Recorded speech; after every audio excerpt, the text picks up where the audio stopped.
I should have recorded this video at the beginning, but I didn't even think about it. So to get to where I'm at now, I had to trim. This is a cheater's quilt, and the fabric is already pre-printed, so it's got its squares. So you do not have to cut your squares and piece them together.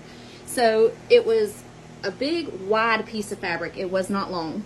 So you can see right here, I joined them. I sized it how I wanted to, and then I joined them right here. You do your face. Well, I can't do it now, but you take your fabric and you fold it over and you adjoin it there, and so your line is on the back.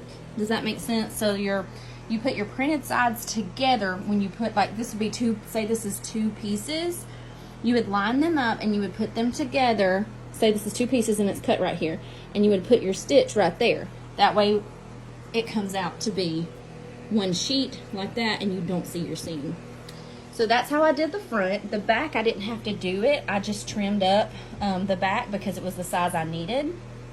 This is a baby blanket, so if it was bigger, I would have to piece it together the same way. Right sides together, sew it, and then when you flip it back over, it would be one big sheet.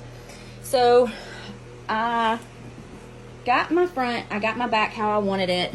Then I took my fabric, my back piece of fabric, the right side down, and I don't have any painter's tape, but I used masking tape just to hold it down to the ground. Then I put my low loft. You can use whatever loft you want. I live in Georgia, so I wanted to use a low loft. So I put my batting in the middle, and then I put my top over. Now I do a self-binding quilt, so I leave 3 inches here, 3 inches here, 3 inches up there, and 3 inches over there. And that way I'll bind it myself. But then I put my front on how I want, and then I pin it down. You can also use spray, but I don't like the glue. So I pin it down with my pins, and I do every other square. And when you sew, it'll keep everything together.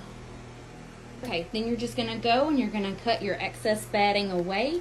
So you see your 3 inches here. It doesn't have to be precise, and you see your 3 inches down here. If it's over just a little bit, that's okay. It will not show. Next, you roll your fabric up and I like to start in the middle, and I'm gonna start horizontal.